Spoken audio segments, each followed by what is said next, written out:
So, okay, so let me tell you about Molly so I can bring her on. So, Molly Johnson is an autism parent consultant working with autism parents to provide education about their child's diagnosis, help with skill development, and create a community of support. Molly's journey as an autism parent consultant began in her last year as an autism classroom teacher when she started a podcast called the Autism Consultant Podcast. So, addressing how she helped her students move beyond their struggles, improve challenging behaviors, and learn new skills. So, Molly's goal is to provide as much support and guidance to parents with children on the spectrum to help their child thrive. And let me tell you, I follow her on Instagram and she gives great advice, like great solid advice that I use. Actually, I'm going to go live with her now. Okay. Hi. I appreciate you coming on here. Well, thank you for having me. This is a great opportunity. So nice to meet you. Nice to meet you too. You're so adorable. And you give great advice. Thank you so much. I appreciate it. I try. And you know, when I was in the classroom as a teacher, I had questions all the time. And I was the type that I want just simple answers. I want actionable steps, just cut to it and tell me how to get through this, So yes, you do that. And I love it. I love it. Well, thank you so much. Some of my clients are watching. Hi, guys. They are? Watching. Yes. Oh, so supportive. Oh, hey, Jessica. Oh, I can see it. Molly. Yeah, and actually some of my clients use Simple Spectrum Supplement. And, when you guys reached out, I'm not big on product promotion at all. So I reached out to my clients and I'm like, okay, who uses this? What's your feedback? And they all had really positive feedback, the parents that use it. And now the other parents that don't use it are going to try to use it with their child. And they're definitely entering so happy. They're so when I tell you the amount of feedback I get from families using it, it's like one after another. I posted a few under my highlight section. There's 3 circles of just parents on Instagram that are telling me about, their experience with it. And I love hearing it. Yeah, so, absolutely. I think that's awesome. Yeah. So, okay. Yeah. I'm sure people have so many questions for you. We broke it down into 5, but you feel free to talk as much as you want. But, so one of them was, what can I do at home to best support my child? Yeah, absolutely. That's a great one because, children spend a lot of their time at home. So we need to kind of create that environment to best fit their needs. And my first tip for parents, and some of this it's great tips for any kids, autism or not. Yes. But my first tip for parents is creating structure and predictability that we know kids with autism thrive with. One of my starting points with parents is creating a visual schedule, getting that in place. And we know if we create a structured environment, we see an increase in skills and a decrease in anxiety. Same thing with predictability. And that's what that visual schedule is going to do. It's going to take the guesswork out of their day for that child. It's going to eliminate any anxiety about, is something going to change? Is something going to pop up in my daily schedule? Next? Yeah. Yeah, that they're not prepared for. And I'm not saying to keep it the same every single day. The visual schedule is something to help you work on changes as well. So, one day, if instead of picking your child up from school and going straight home, one day if you go to grandma's house instead, you can use that visual schedule to help prepare for that change because they like that predictability a lot. I would also recommend just creating a visual rich environment for your child at home. And there are a ton of visuals online that are free. I'm a big fan of don't reinvent the wheel. Somebody's already made it for you. Teacherspayteachers.com. That's a great website with lots of autism visuals. But we know that kids with autism have a strength in visual processing. So when we know about a strength, we want to really play on that. And then that kind of leads me over to communication and, what is your child's communication needs? Is there a way to communicate needs and wants? And if not, that's kind of a problem because we all like to talk. We all like to communicate, our needs and our wants. So let's look at a communication system and, the visual rich environment and putting visuals around the house, that's going to help increase communication as well. And I see posts that you have a lot of visuals at your home as well, and they work. Yeah, when Nick was nonverbal in the beginning, I took pictures of everything that he in his environment that he sees, that he uses, that he eats, that he whatever, and I would have the picture with the word under it, and I'd have them around the house, like on the TV, on the refrigerator, on the everywhere, so he learned the word to the picture, and that's how we learned to spell. And reading without those visuals, I mean, that was game changer, because that is their biggest frustration, is when they can't communicate to you what they want. So like PEX is great, for that. And you were spot on with the visual and do you show on your page how to make the visual schedules? You should do I have examples on there. Yeah, I have a few examples that I took with me when I left the classroom that I recommend, but there's no right way or wrong way to do it. You know what I mean? There are a million different examples of how it could look. So it's just really what works for you and your family and your child. I saw you held up like the first and then board, which I'm like, yes. Yeah, and I have some free visuals on my website that you guys can find on my Instagram too, just to make it a little easier at home.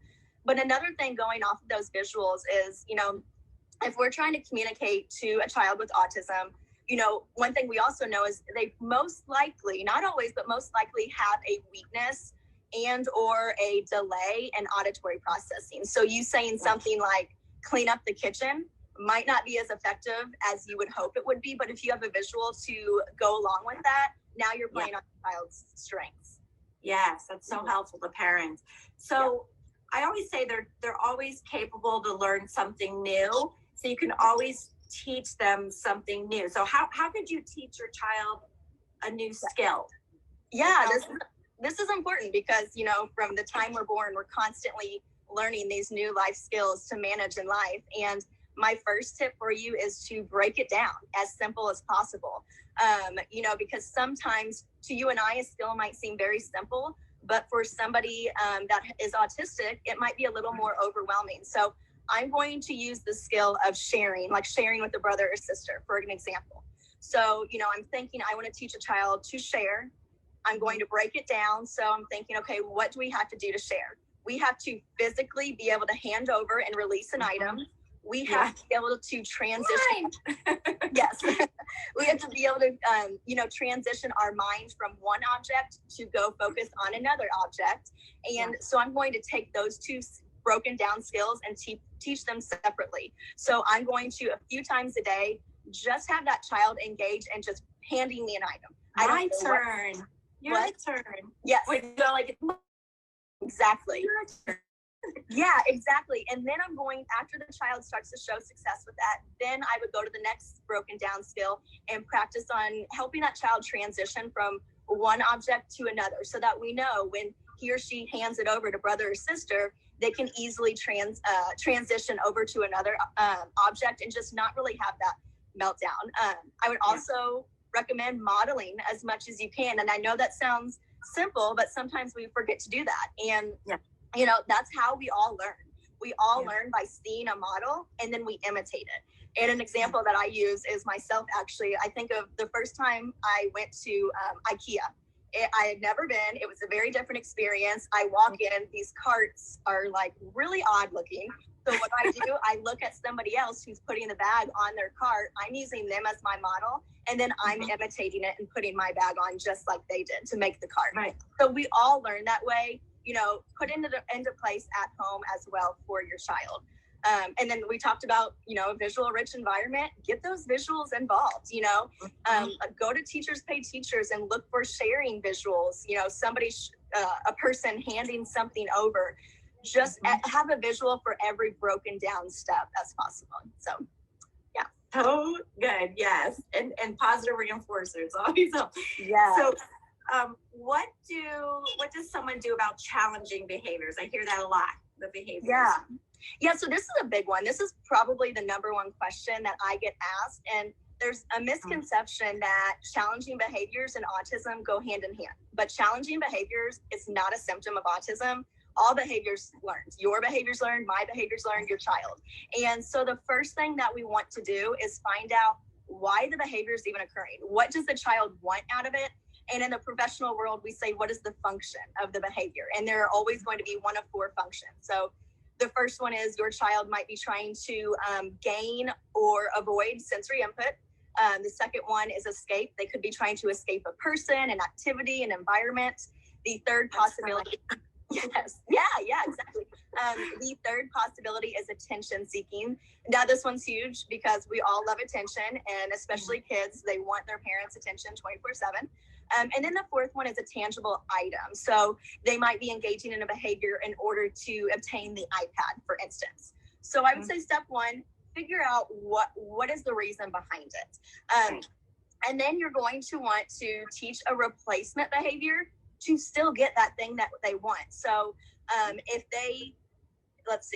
they smack somebody in the face to get their attention, we can make that smack go away, but we can't make the desire for wanting that attention to go away. So we still need to target that, teaching a child how to gain attention just in a more appropriate way. And I know with the skill development, you had just brought up reinforcement. And, this is when you want to bring out whatever you're using for reinforcement. And, reinforcement's not bad. That's another misconception, is that, it's too stern, it's too strict, but like all of our behaviors, we're all reinforced by something, So reinforce when your child is engaging in the appropriate behavior. So I do have a good example, because I do have these analogies, just, make a little more sense, because sometimes I get too technical with describing it. So I want to say we have 2 plants, and it's funny because I don't have a green thumb. I kill every plant I have, but we have 2 plants. So plant A is the positive, appropriate behavior. We want to see more. We want to see that grow. But plant B is that really challenging behavior that we want to decrease. But we naturally are fixers. So we see a challenging behavior like smacking in the face, throwing, and we immediately intervene. We're fixers. We want to address it in the moment, because we think if we address it, it'll go away and it won't happen again. Just stop it. Yeah, exactly. But what we're doing is we are feeding that behavior with attention. We're reinforcing that behavior, and every time we reinforce a behavior, we make it more likely that it's going to show up. So that plant B with the negative behavior, we're watering it, so it's growing and it's growing. But the plant A, the positive, we sometimes think, oh, well, that's expected. They should be good. And we don't really go out of our way to positively reinforce it. So then that plant gets very little water and it barely grows. So I encourage you to kind of flip-flop the way that you're doing it and try your best to ignore as much negative behavior as possible. And then that plant A, the positive behavior, throw a lot of attention, reinforcement at that, and you'll see positive behaviors really increase. Always reward the good behavior. Yeah. Absolutely. And, going back to the visuals, a token board. I don't know if you've ever used one with Nick, but that is a great resource. Oh, yeah. Yeah. And if your child is in like any therapy or autism classroom or special ed classroom, they're probably familiar with some sort of token board. So you can find one online, or just, reach out to your teacher and say, hey, what are you using at school? Because I want to use the same thing. And it goes back to that familiarity. Like your child loves things that sometimes I'll take his favorite stickers and I'll laminate them and Velcro them and turn them into a token. Perfect. And then at the end, it'll be like, a picture of, okay, you get the iPad or the trampoline or whatever it is he's earning. So like every time he does something good, he gets a new token, and then he earns what he wanted. But he likes working for tokens. That's awesome. And once you can find something that your child is motivated for, like with, that's amazing. Use that to your advantage. And the cool thing about token boards is sometimes all kids really struggle with not right now. You can have the trampoline, just not right now, but a token board kind of shows their progress and how close they are to getting that trampoline. Yes. 5 more minutes means nothing to your child. Elapsed time is difficult, but having a token board really helps with that. Yeah. Oh my God. The visuals, the schedules, the first and then, the token boards, the positive reinforcement. Those are all like exactly what. Yeah. They're lifesavers in some situations. They work. And, once you use them at home and your child gets comfortable, then you can work on using those outside of the home and working on skills that you want to in the community, because we not only want them to be successful at home, but, we want them to go to the grocery store, know how to pick things out and go check out and go to the the library, wherever they need to go. And these visuals are all wonderful for helping out. Yeah. Visuals to me are so important. Okay. Another question we had is, how do I teach my child to be more independent? Yeah. So That's everyone's fear is like, will they ever be independent? You know? Yeah. And, this is a valid fear. There's a lot of fear of the unknown. I know you were talking about COVID. There was fear of, how bad it could possibly be. It was fear of the unknown. And same situation for the autism parents that I speak with. And, I'm kind of going back to the skill development steps. It's going to be very similar. You first want to obviously pick what you want your child to be independent at. Oh, hey, Fred, that's another client. You want to pick what you want them to be independent at and break it down as simple as possible. And, I talked about cleaning the kitchen earlier. And if your child has autism, there's a good chance that they struggle with executive functioning skills at all. And that's kind of a fancy word for like brain management. So they have a difficult time with like taking a bigger task and breaking it down in order and then actually following through and implementing each step. So we need to break it down for them. We need to probably make it into a visual and really be specific on what we want them to do. Because if you tell me to go clean the kitchen, I don't know if you mean just like wipe down the counters or, deep clean everything and clean the floor too.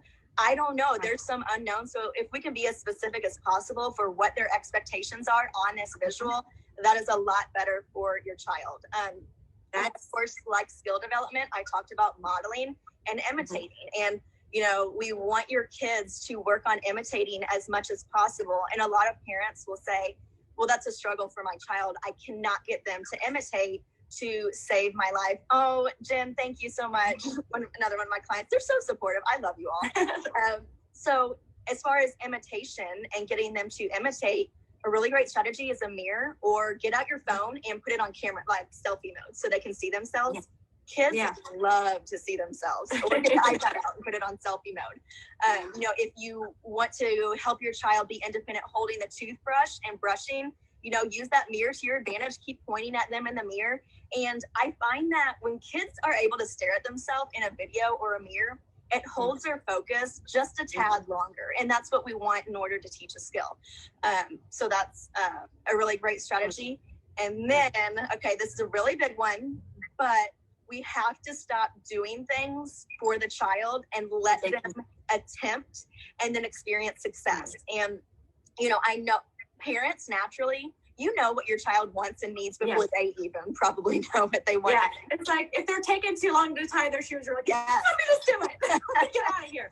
Yes, exactly. I know we get very impatient sometimes, but that's not how we are going to teach a child to learn. So you have to like kind of just bite your tongue a little bit and just like sit there and give them an extra 2 minutes to do something or even attempt. In the beginning, I don't want them to be 100% successful at the skill. I just want them to attempt it and, pay attention to trying to do this.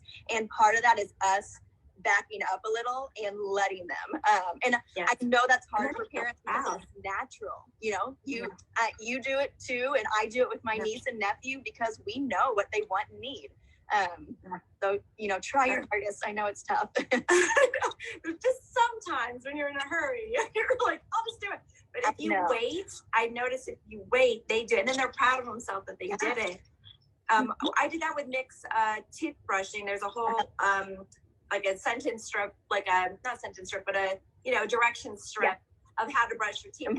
Turn on the faucet, put the toothpaste on the toothbrush, run it under the water, put it, and like it's step by step. And that's what he needed to do it, to learn how to do it. Yeah, exactly. So that little strip of pictures, like in the professional world, that is called a task analysis, TASK. So if you guys go to Teachers Pay Teachers and you need a broken down visual of a skill, of a common skill, I would just type in like teeth brushing task analysis and you can find them already made there.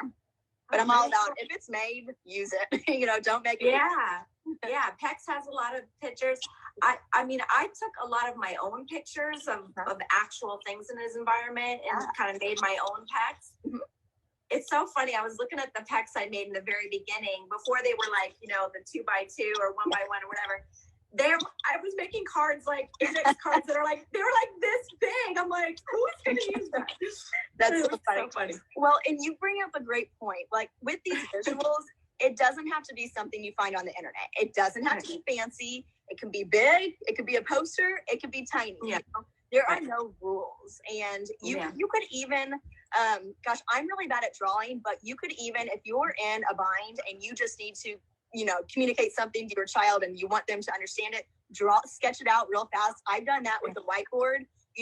When I was a teacher and say my kids, we had to go to the gym for an assembly, I would always take a whiteboard and a marker with me, and it looked horrible. I am not Picasso or anything close to it, but I can't that draw. works. That's not me. So just never worry about perfection with creating these, because there are no rules. Yes, true.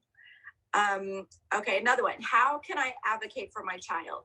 Yeah. Okay, this is a great one too, because from the second you get this autism diagnosis for your child until the end of time, you are probably going to be your child's advocate.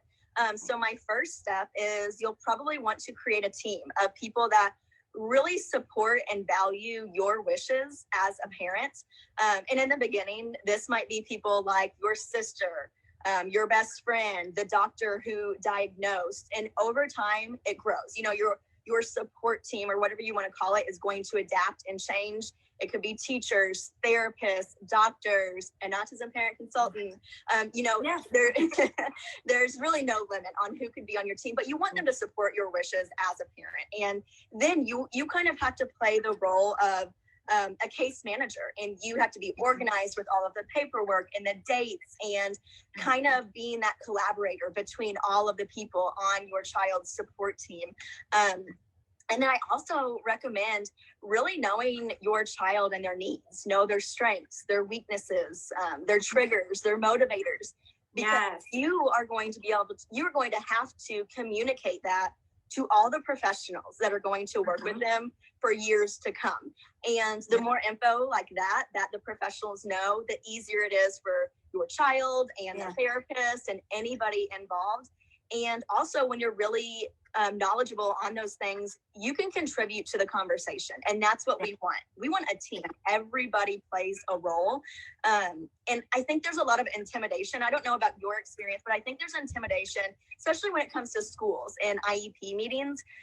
From what I hear, it's a lot of us versus them, and that should not be the case. So if we can contribute to the conversation as a parent, that's always better for not making it feel so much like us versus them. Right. Knowing your rights. Yeah, absolutely. And, getting comfortable asking questions, tough questions. Sometimes, it's not easy. It can be very uncomfortable. I had a client that I was working with her on advocating for her child with some tough situations, and nobody feels comfortable doing that, but we have to get comfortable asking these questions, because a child, especially if they have a deficit in communication like autistic kids do, they're not going to say, "Hey mom, this teacher's doing this at school." We don't live in that type of perfect world where that happens. So get comfortable with asking those really tough questions. And then also, sometimes we're told no at the IEP table, the parent. I say we. I don't know why I keep saying we. I'm not an autistic parent. But I feel like I'm on their side right now. Yeah. Autism consultant. But if you request something for your child and say they say no to you, they deny it, well, then I want you to get comfortable with asking, what are my other options? I want this thing for this reason. How do we solve this problem? What is your suggestion? Because just shutting down the conversation isn't going to work. A parent is requesting something for a reason. So we need to have the team work together to address that reason or to address that problem. And then my last tip for advocating is make sure things are in writing, because there's a saying that if it's not in writing, it did not happen. So everything in writing, type it all out. I see. Yeah. It's a good idea for a parent to keep a book on all those things that you were saying, like what are their motivators, what positive reinforcers work for them. My child acts like this when, this happens. And if you keep all that documented or whatever, when you see a new therapist or a new teacher or new whatever, you can make a copy of that to give to them, just to get them to know your child a little more. Oh, absolutely. But I am curious, so you all moved from New Jersey to Nevada. So what was your experience with moving from one district or state to another and really working with the school? How did that go? I'm just curious. The school, thank God, he's been in 2 schools here now, because now he's in junior high, but they have been great. The laws are different here. Like the IEP is not the same as it was in New Jersey. There's a lot of things that they don't offer here that they offered in New Jersey, but they kind of still do those things, but it's just kind of condensed into one thing, you know. It looks different. Yeah, it looks different, and there's certain things he had to give up. Like he used to have a one-on-one, but he gave that up here. But then it was the way they talked to me about it was really for the better, because it's teaching him to be more independent, and he's doing really well. So it was kind of a positive thing. There was a few things. I mean, even though I don't know if he needs his talking device anymore, I feel like that's his comfort thing. So if he says something they don't understand what he's saying, he can type it in. Yeah. And they can read. So to me, I've kind of fought for him to still have that, and he still can have that with him. But awesome. He communicates pretty well. Now everything's all online, but and the gym, he doesn't have the gym, you know, the adaptive gym class. You know, he's in general, which is, you know, he doesn't follow directions like that, and he can't really fit into that. That part's a little bit, I don't really like that. It's very rare to actually find districts that have adaptive PE. It's very rare. But they're doing it in the breakout rooms online, which is great. They have an adaptive, you know, teacher to work a breakout room that you can go into, and they're more hands-on, which is great. I've been lucky, like I've loved like every teacher he's had, and so it's been going well. I mean, Nick loves going to school. I mean, the week that I was sick with COVID, he wasn't going to school, and he hated that. Like he wanted to go. Yeah. Well, and you know what's crazy is, so when we all met Nick, when you were on TV, he was a baby. He was so little. Now he's in junior high. I can't believe it. I know. He's in 6th grade. In June, he'll be 12. Oh my goodness. That's amazing. Time flies. Yeah. And he's like, yeah, and that's great to like just look back and reflect and see all the progress that he's made, because you know, the only really image of Nick that I had is when you were on TV and he was struggling with speech, and now you're talking about him communicating, and that's awesome. Like that's what we want for a kid to be independent, is to be able to tell us their needs and their wants. And I think that's beautiful that he's able to. He is at the point where he can communicate all of his needs. You know, he'll say, you know, what he wants. I want this. I want. And if I hold up my fingers like this, he'll add more words to the sentence. You know, because sometimes he'll get lazy and he'll just, you know, I want, you know, and then he'll add in more. I want some, you know, blah, blah, blah, please, you know. That's amazing. That's awesome. So he's doing good like that. But still, if you're, you know, Nick, tell me about your day. How was it? Good. You know? Yeah. Well, those are hard questions. Like the open-ended questions are really hard. You know, for any kids, really, because it's like, what did I do at school today? Oh my gosh, I did so much. I'm so overwhelmed thinking about it. I know. But this goes kind of back into advocating. If your child's teacher, and a lot of autism teachers do have these like little communication charts somehow, you know, then you can be more specific in what you ask. So, you know, say your kid, you know, he went to art that day, your teacher wrote it in. You all could be like, hey, what did you do in art? And that child can then, you know, focus in on something specific. That's like he took a drive with my daughter and her husband. They went to Red Rock, and so I was like, you know, how was it? Good. You know, okay. What did you see? Mountains. I saw mountains. What else did you see? I saw snow. You know, okay. What else did you see? You know, and if you keep asking him, he'll answer more and more. But you have to really kind of pull it out of them. But you know, absolutely. And you know, it's awesome that they're able to communicate that. And you know, even if somebody's watching, if you guys are watching and your child is not speaking yet, you know, there still are ways to communicate. And we did talk about PECs. I think that's a great starting point in working with your speech therapist on that. But it's funny, once you teach a child to communicate better with whether it's visuals or speech, you really start to see this like huge personality come out more. And it's really cool.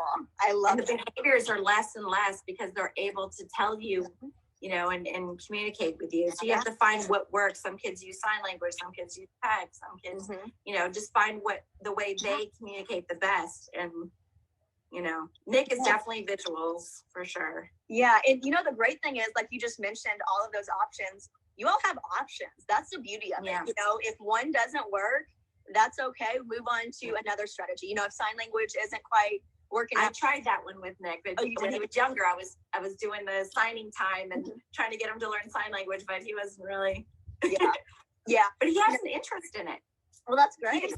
Nick just ordered a poster that said welcome, and it showed sign language underneath, and he wanted it for his room. So I'm like, oh, okay. Oh, that's awesome. I love that. I was never good at sign language. And it's funny because so I knew some words, but it was almost every kid's version of the same word was like a little adapted, just, with their hand gestures. So it was like, I was almost when they were saying help, I almost had to like translate their version of it.